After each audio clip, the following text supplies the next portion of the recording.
Heute schätzen wir uns glücklich, Ihnen einen dieser aufschlussreichen Vorträge zu zeigen. Er trägt den Titel Das Surangama Sutra, 25 Mittel zur Erleuchtung, 4. Sitzung, Teil 1 von 5, inzwischen Meisterin und Schülern, auf Englisch gegeben. Am 7. April 2019 in Taiwan, auch bekannt als Formosa.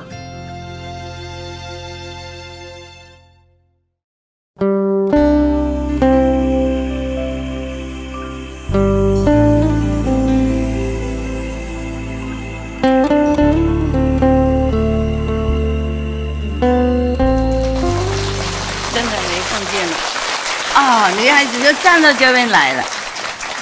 哎呀呀，哎呀呀，你们把先生丢到哪里去？来这边站我地方，你看包到那边去了。男孩子还好吗？啊，会不会被太挤了？哎，奇怪，这个时代女孩子修很多啊啊！女孩子修很多哈 ，OK。可怜男孩子，在家里被欺负，来这里被欺。当和尚算了啊！佛教你们当和尚，不当啊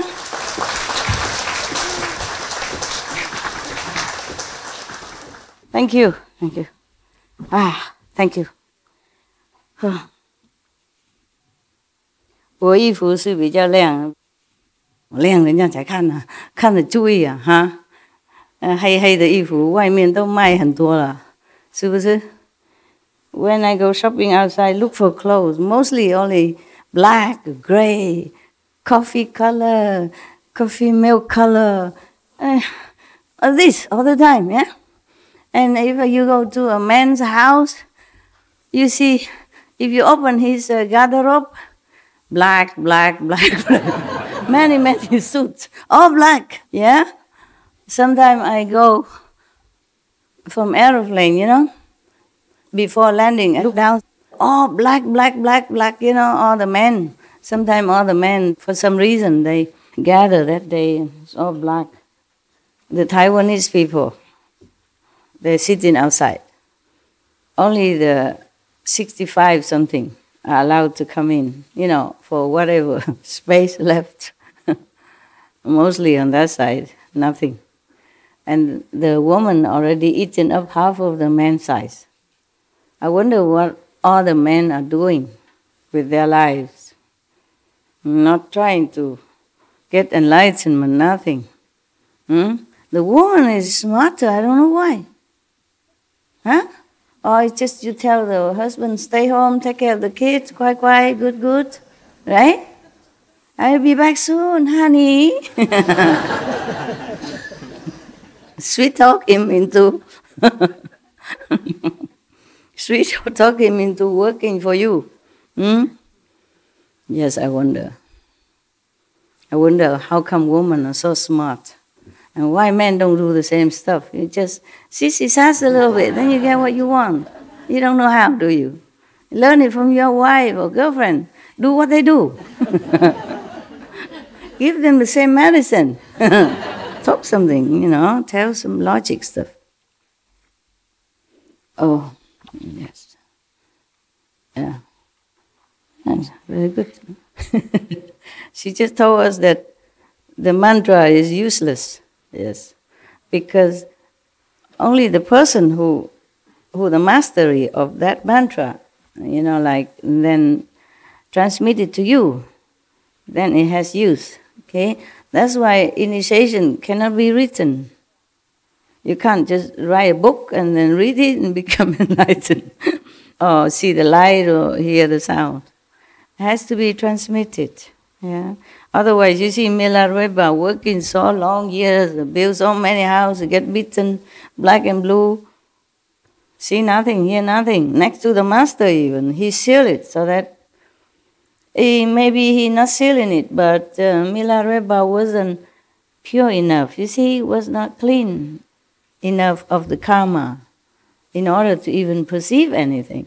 And he even sneaked to go to his master disciple, you know, to stealthily learn it, still get nothing. By the way, wrong concept, what you doing? Just by the way, she remind me something.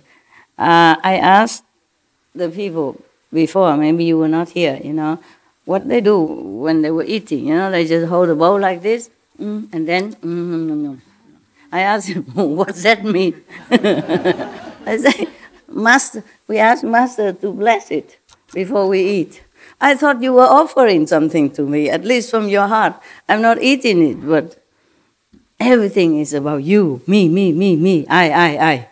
And then I asked them why I came out that week.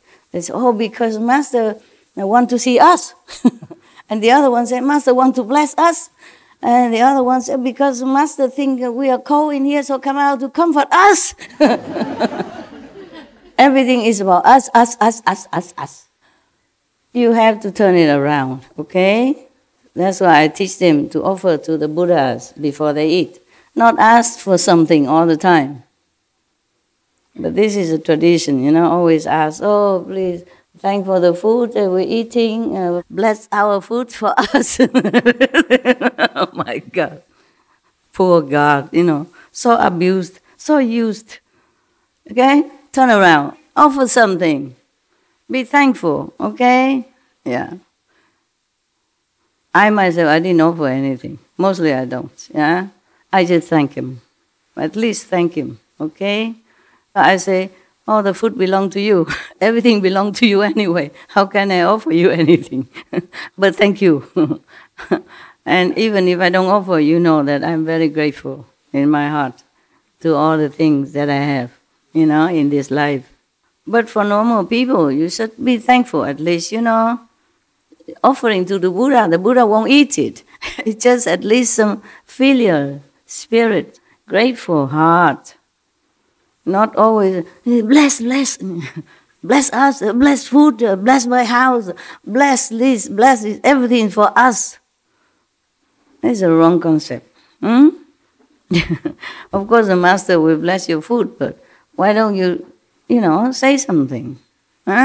Thank you, or my Master also have good food and enjoy or something. Always bless it, give me. That's wrong, okay? That's wrong. Your parents gave you all the things until you grown up. It's correct, yeah? But sometimes, now and then, you have to make some offering to them. Even they don't ask, you bring them to a restaurant, cook for them, something, Not always the parents give the whole life and then grown up already still want to take something. That's wrong concept, okay? We have to change. We have to be something better than just taking. In case you didn't know, maybe some of you know already. So where did I mark it then? Here. I saw many greens, that's why this green is the one. We should really thank the past masters, monks and nuns and scholars who have taken time to record the Buddha's teaching after the master's nirvana, and also for the past and present persons, lay or monks or nuns who have really dedicated themselves, sacrificed their time and precious health or under any difficult situation to translate this so that I can read it to you. And we have to thank them. And may they be blessed forever by all the Buddhas, past, present, and future. May their merit be immense. May they be liberated forever. Thank you.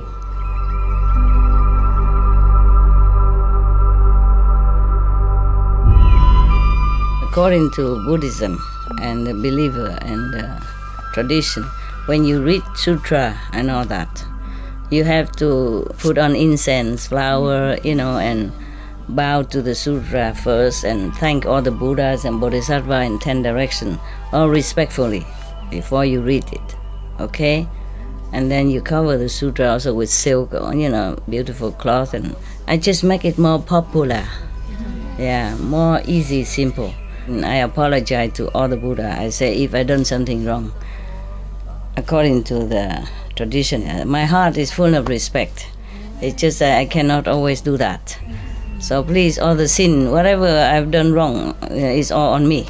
At least other people, they hear the names of the Buddha, according to the sutta, they will get benefit. Yes. The last one we talk about is the monk who contemplated on the body and the environment and realized that everything normally pure, but then some false concept or something that is impure arise and then mix with it and make it become not so pure. Yeah, originally it's all from the Buddha. This is what he said. But then some falseness, meaning impurity, arise, and then it mixed up, and then it looked like that. So he contemplated that and then became enlightened. Now the next monk, the pure youth moonlight.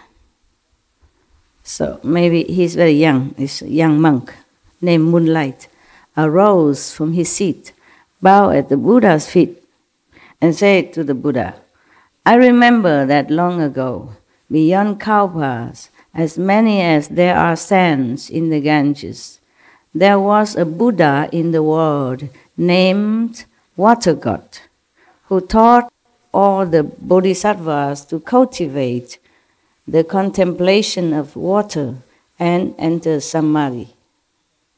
I reflected upon how throughout the body the essence of water is not in discord.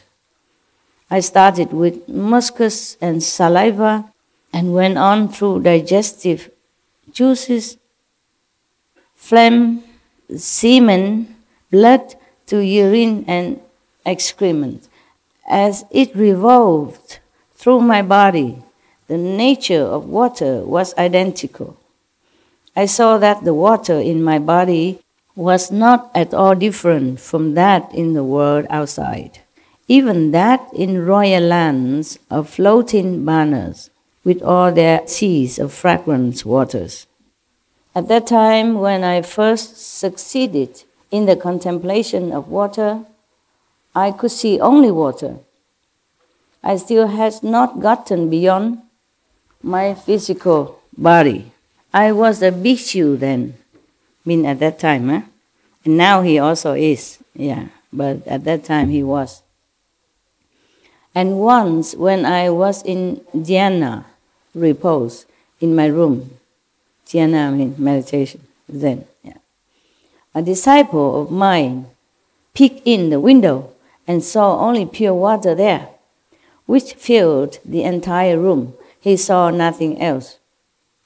The lad was young, that disciple of his, and not knowing any better, he picked up a tile and tossed it into that water in the room. The monk was contemplating water.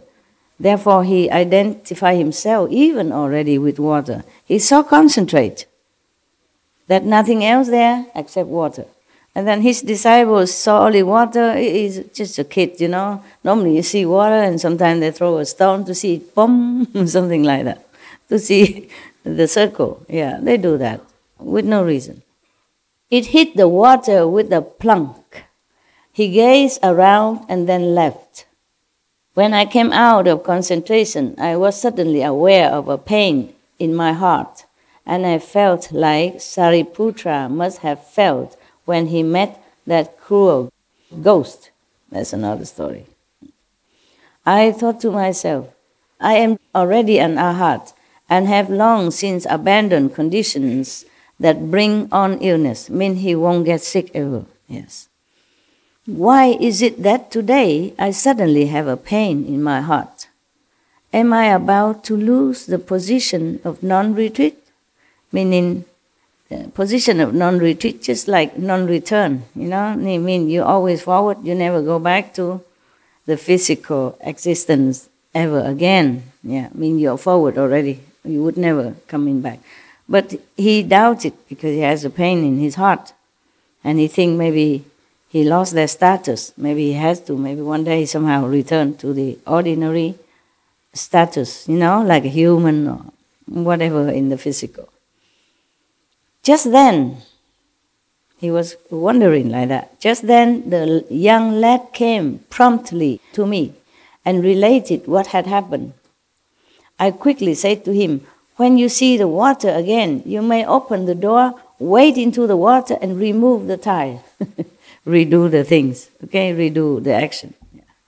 The child was obedient, so that when I re-entered Samadhi, he again saw the water and the tile as well. He opened the door and took it out. Imagine, huh? When I came out of concentration, my body had returned to normal. This sounds like a fairy tale, eh? Imagine. You already have so much concentration, so that you became even identical with water, with whatever the object that you concentrated upon, and still cannot discard whatever that is added onto your being at that time, such as the stone, or the tile from the kid.